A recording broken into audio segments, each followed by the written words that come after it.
You are listening to Feedback on WEEU. I'm Toni Reece, and I'm so excited to present the Inside Berks Jazz Fest segment coming to you live on the stage of WEEU. This segment gives us the opportunity to sit down with a few of the performers of the 35th Annual Boscov's Jazz Fest. Today we have David McConnell, co-founder and director of Berks Sinfonietta, a chamber orchestra making its Boscov's Berks Jazz Fest debut with Gershwin Comes Alive, an all-Gershwin program featuring pianist Lars Pottiger performing George Gershwin's Rhapsody in Blue, who is also joining us in the studio. The concert will be held on Saturday, March 28th in the Miller Center for the Arts at 6 p.m. Opening for the show will be the Berks High School All-Star Jazz Band. Welcome to Feedback, gentlemen. Thanks for having us. So, David, for those who may not be familiar, how would you describe the Berks Sinfonietta and its sound? Well, it's an organization that was kind of created by lots of local players who wanted an outlet to play quote-unquote classical repertoire. And the sound, I think, is hopefully, well, I think the sound changes, hopefully. If things are being done well, the sound changes depending on the repertoire that we're playing. Maybe a consistent part of it is that we have a group of younger players and then more experienced players that kind of creates a mentor-mentee relationship. So I think that brings a level of enthusiasm and energy to their playing that is a common throughout whatever repertoire they're playing. So maybe that's the answer to that question. So what inspired the idea behind Gershwin Comes Alive? A desire to keep branching out and to find different repertoire to explore. And Gershwin and music that had a jazz influence was something that we had not explored until we created this concert.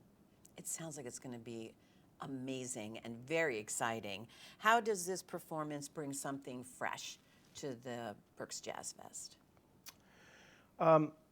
My experience with the Berks Jazz Fest and the times that I've gone to different concerts is that it explores such a wide gamut of jazz from all kinds of different periods. I'm certainly, not an expert on it, but I think it is tended towards more modern jazz, at least the concerts that I've gone to. So in some sense, we're, well, I guess you wouldn't say getting back to basics, but we're exploring this idea where this genius Gershwin decided he wanted to combine jazz with classical music. And I'm sure Gershwin standards get performed a lot, but here we are doing pieces that were really where he said, there shouldn't be two different genres here. I want to mesh them into one new genre.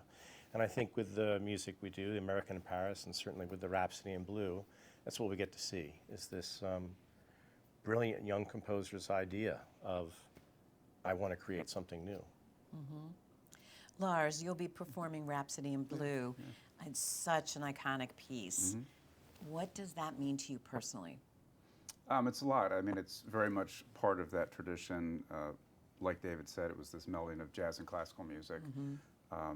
But then more modern jazz players, a lot of the Gershwin songbook has become the American songbook and it's become standard. So those are things that we play. I think of the Gershwin work as it's kind of third stream. It's got a footing the classical world of music, but also in jazz. And Gershwin was kind of both himself. Yeah. Drew from both wells. So it's kind of a big piece to face. Mm-hmm. I'm glad this is not my first go-round. It's good to get to be able to come back to it, but it's such an iconic work. It brings up a lot of questions as to, well, what do you do with it? Because it's been performed so much, because it is so well known, because the thematic material is known even amongst people that aren't deep into music. Mm-hmm. They hear some of those themes. I remember hearing, I guess it's the romance theme, was part of a Diamond commercial back in the 80s. I think, I forgot what group had it, but they had paid for the rights for it. Or Delta, was Delta the It was airline United. used it? United used it forever, yeah. Yeah, so it's kind of woven into the fabric of what is American music. So how do you approach that? People are very familiar with it. Yeah. So what has been your approach with this? That's a good question. Because I had never performed it before, the first time we did it, which was last summer, I think, I had learned the piece fully and done a deep dive on about every version available to inform my decision. And then shortly before the performance, I actually changed my approach a couple weeks out and threw out a lot of what I had been doing in favor of doing something else with it. So, yeah. Now you participate in the Jazz Fest. How many years is it for you now? I don't know. Really? Well, I think I played probably in one of the first, not the first year, but one of the earlier years. I was probably in the Berks High School Jazz Band Okay. as a kid. So that was probably my first experience actually playing in it. I had come to the Berks Jazz Fest to see concerts with my father growing up, so I knew the festival, I knew the music. He was a big jazz fan, got me into jazz, and started taking me to concerts. So I probably played in one of those as a high school kid. How does it feel to be a part of this?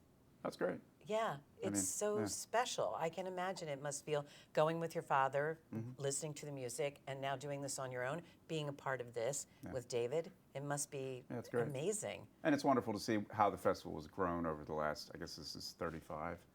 Yep. It's just gained so much traction and does such a great thing as far as promoting jazz music, local, national, and other types of acts in just the Reading and Berks area.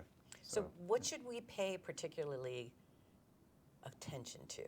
close attention to as you're performing? Oh, that's a good question. I think the interplay between orchestra and piano, it's a unique work because it has sort of these parts that the orchestra plays and then the piano plays.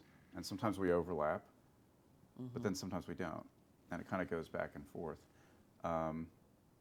Also, I think one thing to listen for is the bigger cadenza towards the end. Okay. People handle that differently. There are some kind of stock versions that are done. I will not be doing one of those when we perform it next Saturday. I'm actually going to improvise the cadenza, which it's my understanding that that's what Gershwin did in his initial performance with it.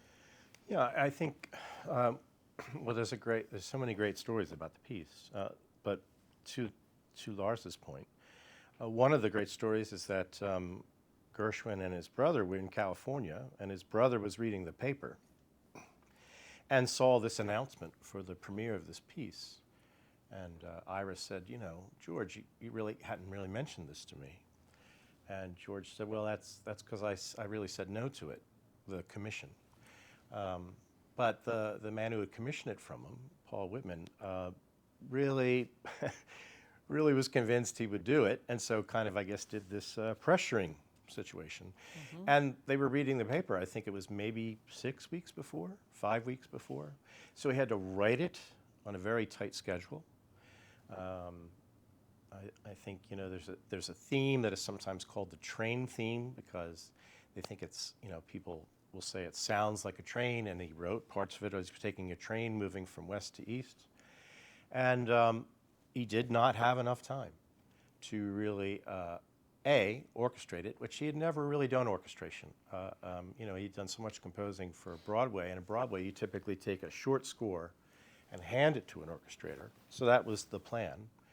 So when you say about what will people be listening for that might be different, we're doing the kind of the original jazz theater band arrangement that was done by Freddie Groffet. The much better known version is a full orchestration that Groffet did about a year and a half later. So all that interplay that Lars was mentioning, you know, happens in a much more intimate way because there's a lot less instruments on the stage than when it's done in its typically symphonic fashion. And I got myself off my point.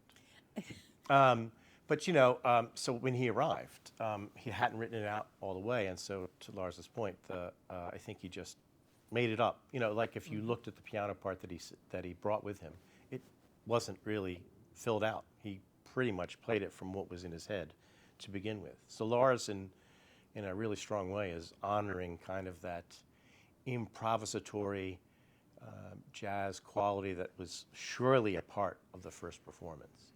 And it's only as it's become an icon, as often happens with pieces that are iconic, that people have said, it's an icon, you can't improvise, you can't change, you can't, it has to stand exactly as it was created. But the story is it was created in the midst of improvisation, not being all written down. So I think this performance kind of honors that in a way, as opposed to doing the version that people might have on their records.